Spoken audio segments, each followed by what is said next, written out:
Mootii guddaa ulfaataa maragaraa siisiif jiraata kabajamee bulchiinsa keenyuutu mamaa uumamni hunduu siif bitama jaalala kee booji'amee mootii guddaa ulfaataa maragaraa siisiif jiraata kabajamee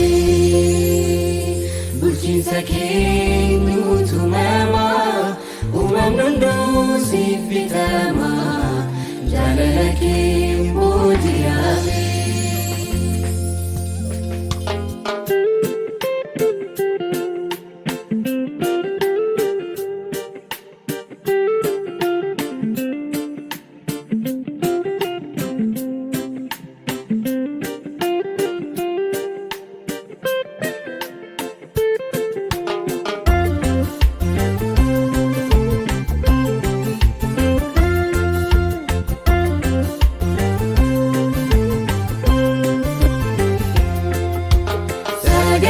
Fayyina abdii laatamini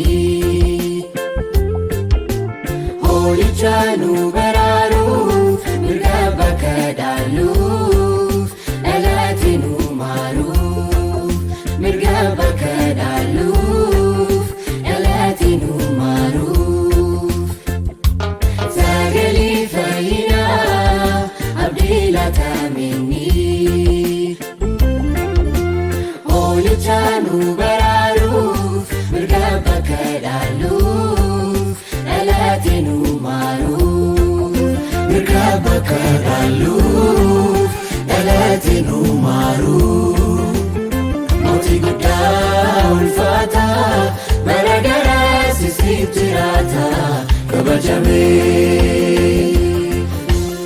bulchiinsa keenyuutu mamaa uumamni hunduu siif bitama jaalala kee booji'amee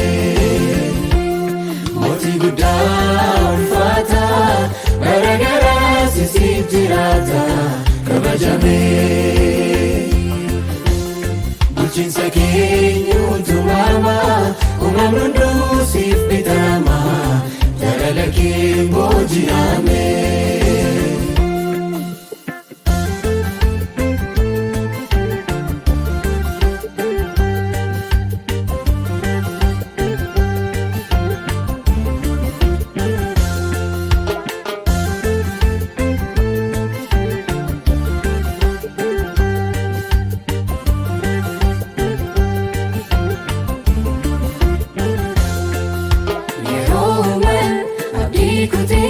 Lafti dukkana nuufate hunduu jalliinaaf argamu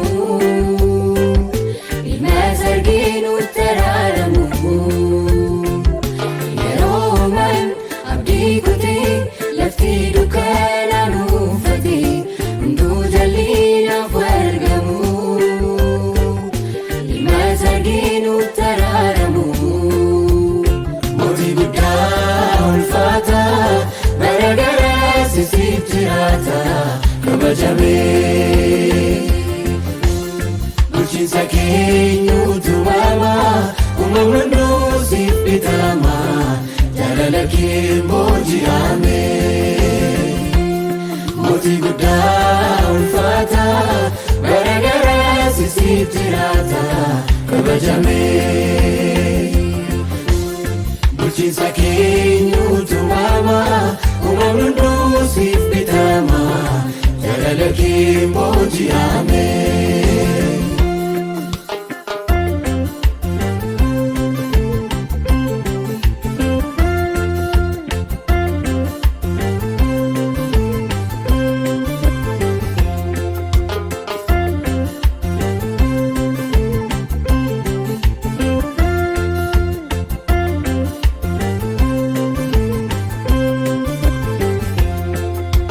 Kunoonu gidduu buufateera seenaa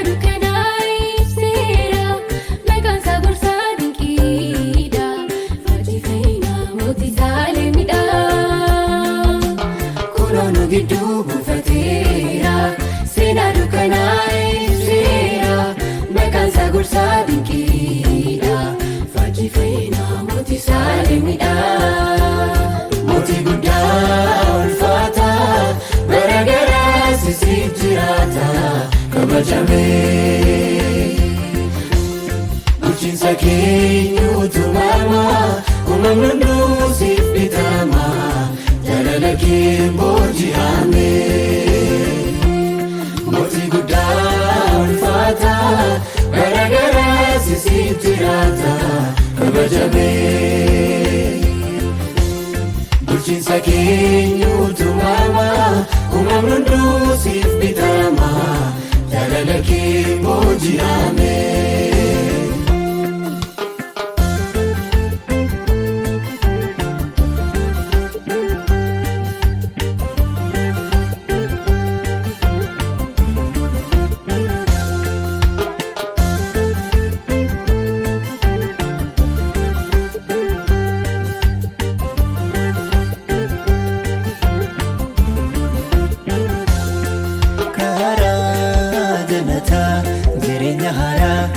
Qulqullaa'aa geessu sitoonu furee si mala maree faarsaan galataa arsaan kuulame. Karaa jannataa jireenya haaraa yoo qulqullaa'aa geessu sitoonu furee si mala maree faarsaan galataa arsaan kuulame. Karaa jannataa jireenya haaraa qulqullaa'aa geessu sitoonu furee si mala maree faarsaan galataa arsaan kuulame.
Lubanuuf